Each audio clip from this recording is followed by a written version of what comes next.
Hello and good afternoon. This is K Buzz 91.8. And this is Kelly the Awesome signing in. It is 3 o'clock on the dot, and now let's start by getting you your weather and traffic. Today has been a really good day so far, with temperatures reaching as high as about 58.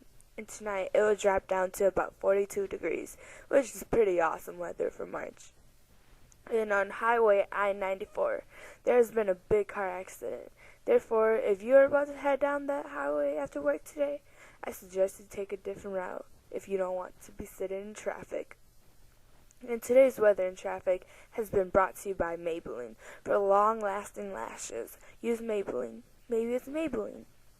Okay, so on February 24th, 2010, Tran Van Hay died at the age of 79. He was the man with the world's longest hair, and with that, he couldn't take a taxi because his hair made him even taller, not being able to fit into the taxi then. And therefore he rode a bike or just walked. And when he was about 25, he started to not cut his hair because whenever he got a haircut, he would start to get sick. And the last time he washed his hair was about 11 years ago.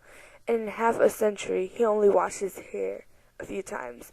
And his hair was over 6.8 meters long and weighed about 10.5 kilograms.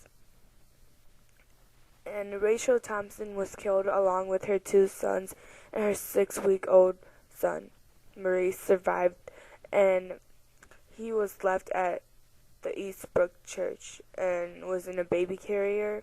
And Brittany Robertson was found fatally shot, and she was involved in the death of Thompson and her 2 sons. And it is believed that she was the one that dropped the 6-week-old son at the church. And it's sad because Rachel Thompson, she's been through a lot of stuff, and now she's killed, and her sons are too, and her baby is just left here with no one.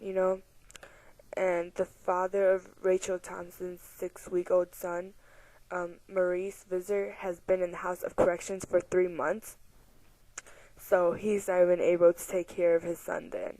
And yeah, because when Rachel Thompson was about 6 years old, she had to testify in court because she was the only witness that saw her mother and grandmother stabbed to death by her mother's boyfriend. And going through all this stuff, it's probably better that she's in heaven now, and hopefully she doesn't have to go through this stuff anymore. Well, she won't anymore, which is really awesome then. Okay, your sports news.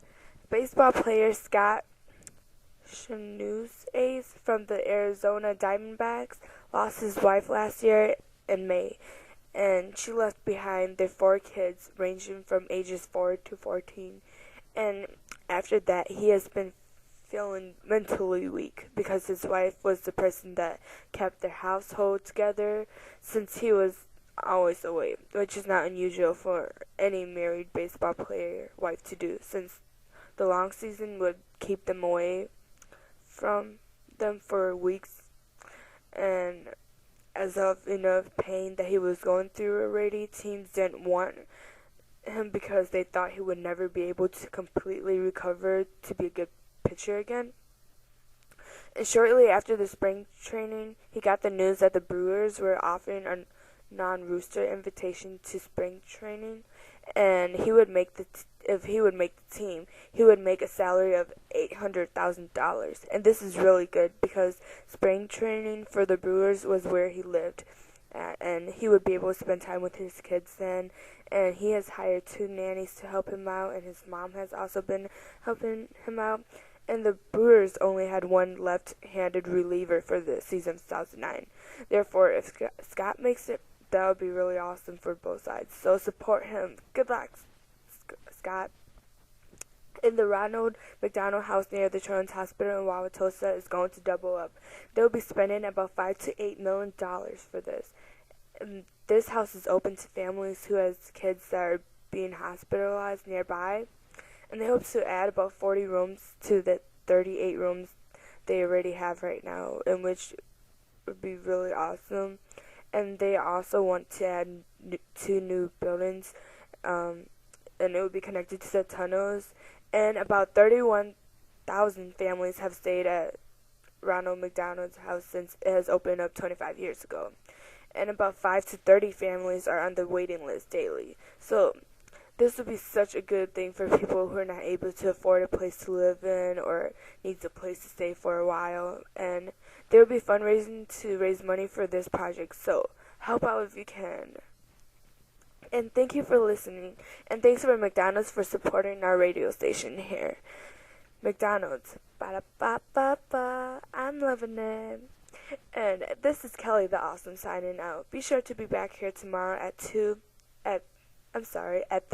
to listen to Kelly the Awesome again. K-Buzz 91.8.